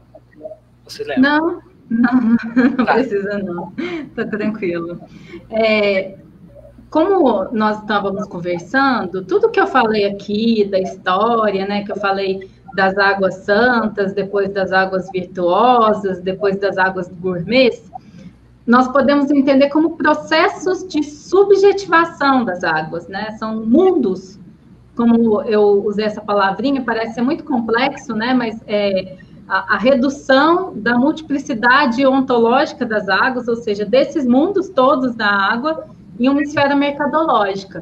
E como eu já iniciei também na fala no bloco anterior, nós estamos passando por um problema em que Gaia está irrompendo novamente. Gaia está reaparecendo, né? E você pensar, a Covid é um dos nomes dessa irrupção de Gaia. Tudo isso que nós estamos vivendo, processo de aumento de temperatura global, de destruição, hoje está um dia muito quente, né? Acho que todo mundo está percebendo isso. Isso tudo tem a ver com subjetivação. Por que eu estou falando isso? A água, ela está desde a antiguidade nesse imaginário dos humanos, né, que nós chamamos de humanos. Desde o Tales de Mileto, né, a água ela era entendida como uma racionalidade, um princípio racional de todas as coisas. Depois teve os gregos, eles incorporaram a água no sentido de uma essência, e nas cosmologias gregas nós vemos também a água como um ente que tem a ver com a essência das coisas, com a divindade. E a partir, especialmente, da filosofia da consciência, né, Kant, modernidade, a unidade ôntica, o significado da água passa a ser postulado pela razão. Aí, eu acho que isso é muito legal para a gente tentar entender também uma diferença entre os povos originários e nós, os povos brancos. Porque, para os povos brancos, você conhecer é você objetificar. para os povos originários, você conhecer é você subjetificar, ou seja, você se entender como parte do todo, né? E dizem que, inclusive, o aparecimento das ciências modernas, com todas as suas qualidades, porque eu não estou falando aqui de binarismos, de um lado bom, um lado ruim, eu estou falando das coisas como são. Tudo isso, enfim, acaba colaborando para a gente entender algo como um objeto, como uma coisa que está a nosso serviço. E eu acredito muito, muito, muito no poder do sonho. Quando eu falo sonho, a gente fica pensando assim, a gente está dormindo e está sonhando, né? Mas o sonho como uma forma de subjetivar o mundo, como uma forma de identificar o mundo, de enxergar. Você pensar Hollywood é uma máquina de produzir sonhos, uma máquina de produzir afetos. O mercado, ele trabalha justamente com essa subjetivação do mundo, com essa produção de afetos, produção de mundos, de forma de você enxergar, de você racionalizar, de sentir. Então, eu aposto muito, muito mesmo, na ampliação dessa subjetivação da água, que não é um problema simples, não é um problema fácil de ser resolvido.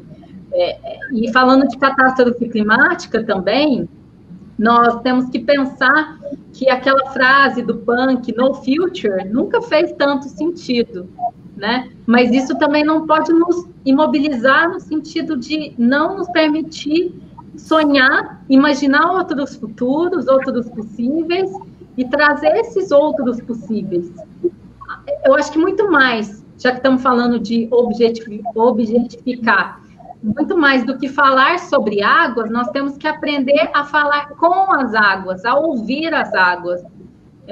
E é um processo de nos entender como seres viventes que dependem disso para a vida, né? Deixar de nos ver, repetindo a minha fala lá do início, como humanos e passar a nos ver como terranos, como aquanos, como seres viventes que fazem parte desse ciclo e que estão aprendendo também a ouvir as vozes das águas, a entender, a presenciar e tornar potente essas outras formas, essas outras produções de desejos, né? Que, assim, o capitalismo trabalha com a produção de desejo constante. Aí eu digo que, assim, a Cambuquira, Caxambu e Lambari, que eu imagino, né? Conceição, foram cidades que inauguraram a modernidade. Lembra que eu falei que todo o agenciamento turístico era vindo procurista? E em determinado momento o Estado começou a investir nas praias e houve toda uma troca de agenciamento também do poder estatal. Eu acho até que foi uma coisa, não foi ocasional, foi uma coisa premeditada, no sentido de precisamos que aquelas águas elas sirvam como mercadoria. Vamos excluir a população, vamos fechar, vamos murar, vamos dividir, vamos separar, vamos objetificar cada vez mais. E, enfim, Cambuquira, Caxambu, Lambari foram cidades que inauguraram a modernidade, mas foram as primeiras a sucumbir. Elas envelheceram muito rápido. E por elas envelhecerem muito rápido, eu acho que são potências para a gente sonhar outros futuros, para a gente renovar no sentido de criar outras formas de pensar, de viver com a terra, de ser com as águas. E eu vejo muito que o futuro das estâncias está nesse sentido, sabe? De repensar a prática com agroecologia, de repensar, já que nós não nos desenvolvemos, né? Lembra que eu falei Cambuquira do progresso? Já que nós não temos o progresso dos humanos, então que bom, nós podemos utilizar o progresso da Terra a nosso favor. Nós podemos repensar nossas práticas, nossos hábitos. Eu acredito muito em autogestão, enfim, da gente planejar o nosso território, né? De se entender como parte desse território. Quando a geografia, a água, ela invade, né? A literatura, ela invade. Eu acho que o primeiro ponto é a gente aprender a se ver como povos das águas, se ver como pessoas que estão nessas guerras das águas. Queremos nós ou não queremos, nós estamos nessa guerra. E nós somos moradores daqui. Nós temos que aprender a defender essa vida como... defender com o nosso corpo, com a nossa vida, se for preciso. Eu acho que essa mudança, essa viragem de chave, que é a mais perigosa, ela é a mais potente, enfim, e eu acho que é a partir daí que nós podemos aprender a falar outras línguas. Tem um apoiador nosso, um amigo nosso, chamado Franklin, ele conta isso, é muito interessante, né? Que água mais vender na língua japonesa é blasfêmia, né? Então, assim, como um bem que é essencial à vida, de repente começa a ser mercantilizado, né? Aí se tem a frase lá da época do Manifesto Comunista, tudo que é sólido se desmancha no ar, hoje tudo que é sólido se desmancha no mar. E aí, nós vamos ficar olhando, impassíveis, e vendo tudo isso acontecer, o nosso próprio mundo, o nosso próprio corpo ser destruído, e não repensar e criar novas narrativas, outras formas de viver, de ser com as águas. Eu acho que a grande questão está aí. E eu acho que é essa virada de chave que nós precisamos fazer, e eu vejo assim com muita esperança mesmo. Não são mudanças rápidas, são mudanças que perpassam gerações, e, enfim, eu acho que a gente vai começar a olhar com um olhar diferente para isso. E essa conversa que nós temos aqui hoje também é uma produtora de desejo, de potência, né? De outras formas de olhar para o mundo, de olhar para a água e ver que ela pode ser parte de você, que ela pode ser parte da sua história, da sua família, nossas histórias, elas se atravessam pelas águas. Isso aqui não é algo que, se alguém for vender, vai vender assim, sem guerra, né? Nós vamos defender essas águas como defendemos o nosso próprio corpo, porque nosso corpo é regado desses fluidos e regado de água, e nós somos povos das águas e precisamos, sim, defender os nossos parentes, falando agora no sentido mais antropológico, para fechar com o início aí da minha fala. Então, acho que, enfim, repensar a ecologia, porque também eu falo que a gente faz educação ecológica muito modelo do Estado, né? Modelo do Estado. O que é modelo do Estado de ecologia? Vamos economizar água, vamos lá escovar o dente, fechar a torneira. É muito mais do que isso, sabe? Enquanto a gente está ensinando aos nossos filhos, não que não tenha que economizar água da torneira, mas está lá Coca-Cola, Nestlé, sugando litragens e litragens por dia, e depois vindo pagar de bom mocismo que, enfim, que aquela água está reduzindo a desigualdade do mundo, mas ela é produzida ela é engendrada dentro dessa conjuntura de mercantilização da vida, que é o que está fazendo o nosso céu desabar. Sim, a gente vê o quanto a água ela não é valorizada, né, pelas grandes indústrias, pela forma até como o governo cobra ela, né? A água ela é vendida para a gente em garrafa de 600 ml, em garrafa de 2 litros, mas para a empresa ela é vendida por metro cúbico e pelo preço que não dá para você acreditar. Então, aqui tem uma expressão, eu acho que eu vou até parar de usar ela hoje, porque eu comecei a pensar que, nossa, o povo está desperdiçando as coisas igual água. E a água, na verdade, é o contrário, é ela que não deve ser desperdiçada.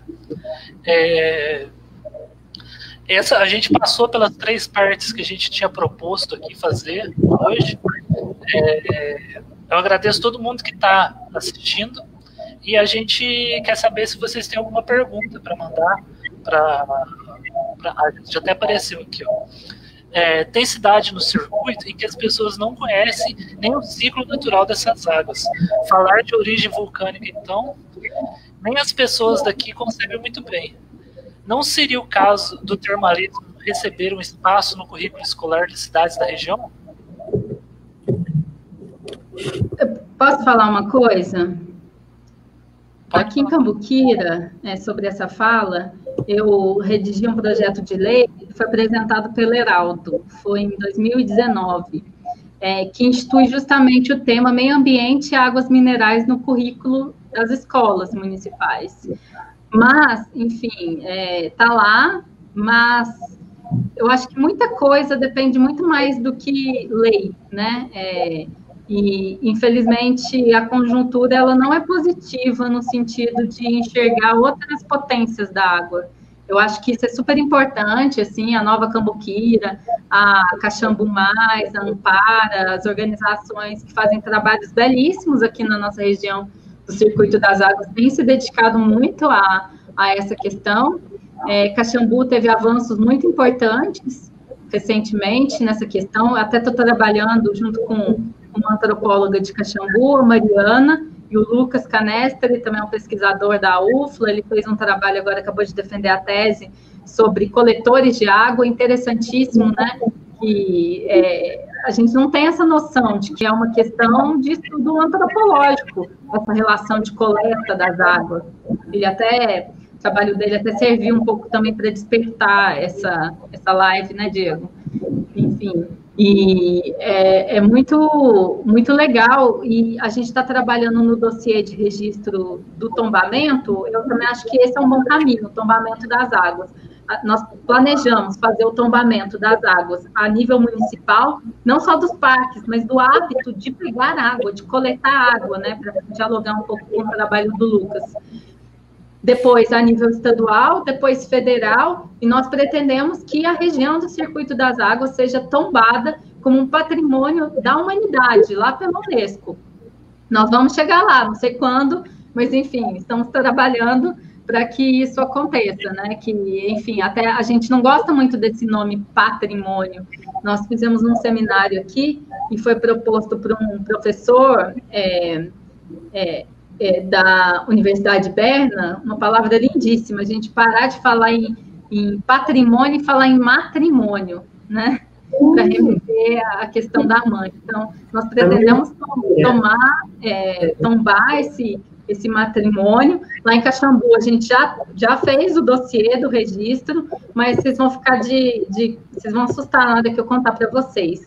Hoje, quem tem o direito de lavra, porque lembra que eu falei que água mineral é diferente de água? Água mineral pode ser explorada até acabar, porque é um minério, enfim, está sujeito a uma outra lógica.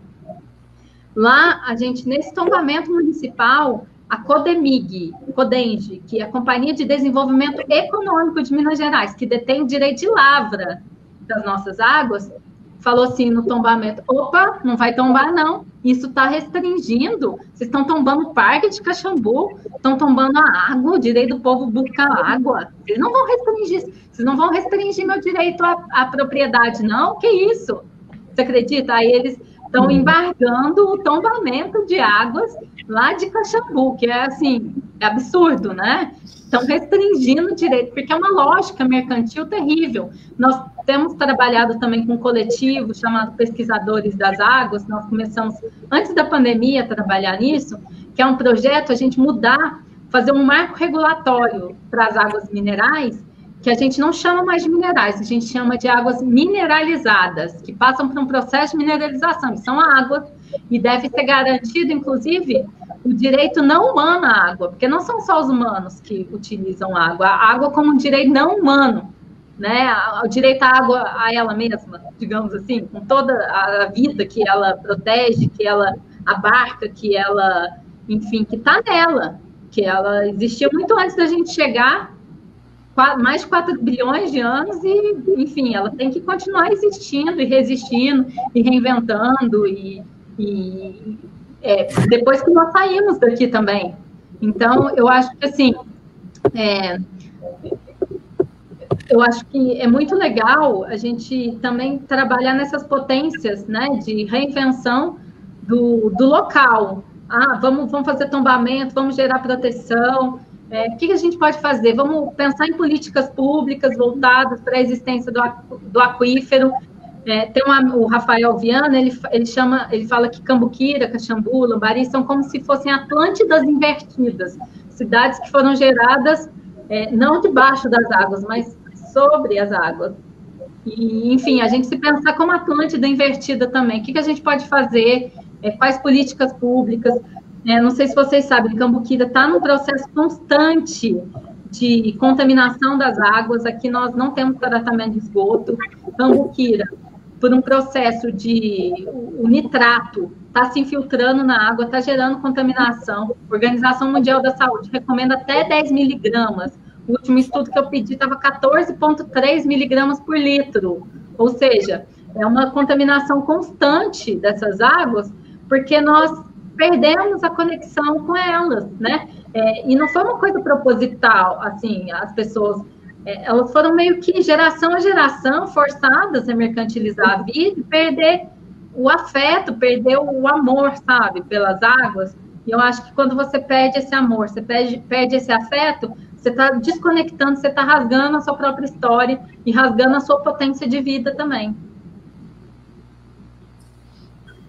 E eu parabenizo também por você trazer esse assunto assim, importantíssimo para a população conhecer, debater. Enfim, eu parabenizo todo mundo que pensou nessa live, porque é um tema super de primeira ordem, cada vez mais de primeira ordem, porque 2050 metade da população mundial não vai ter o mínimo de água para viver, né? Vamos acrescentar aqui que a guerra está piorando, e iniciativas assim, eu acho que engrandecem e também elas fazem as pessoas reinventar seus próprios vínculos com a vida.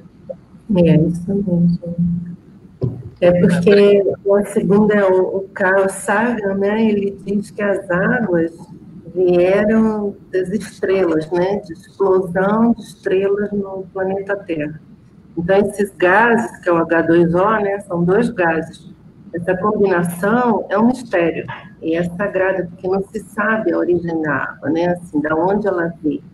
Não existe um olho d'água, né, um lugar onde a água nasceu, mas ela vem do céu, é um presente, né, e chegou a ideia, assim, da origem, né, da cosmologia, é que ela veio construída por explosões de estrelas na Terra. Então, é muito, muito profundo esse tema, né? Quando a gente para pensar a nossa existência mesmo como sagrada, né? Nossa estar aqui nesse planeta é uma experiência do sagrado. Então, acho muito importante esse retorno, né?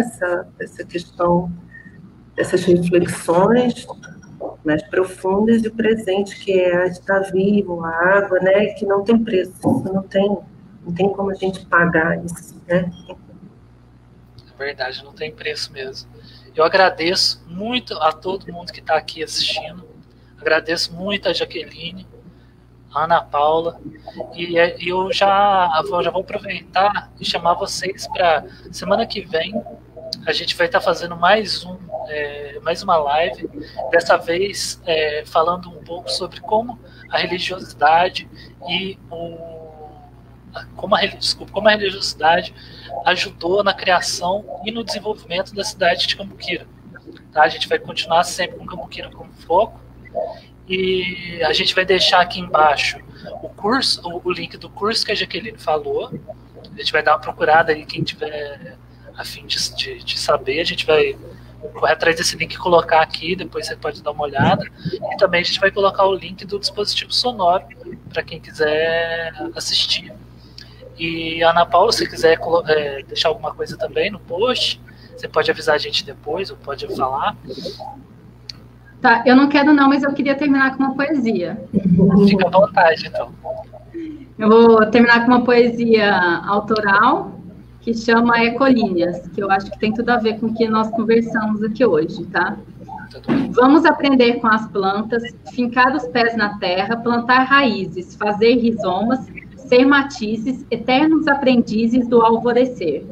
Vamos aprender com as pedras, do fundo das crostas terrestres, quentes e vulcânicas, emergir frias e serenas, silenciosas e terrenas, preciosas no endurecer.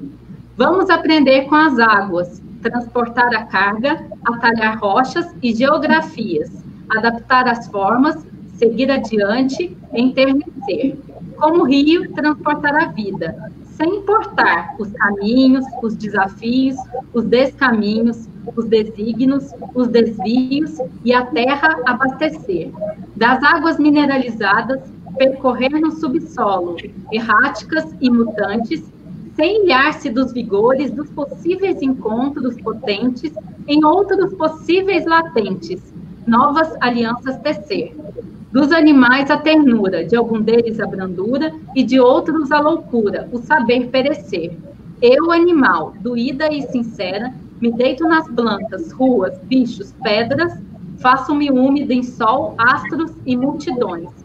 Sei também me aprender, em quarks e antiquarks, em potências ao quadrado, deliberadas explosões atômicas e contingências do ser, sem nada ser, nada saber, mas entre querências, querer.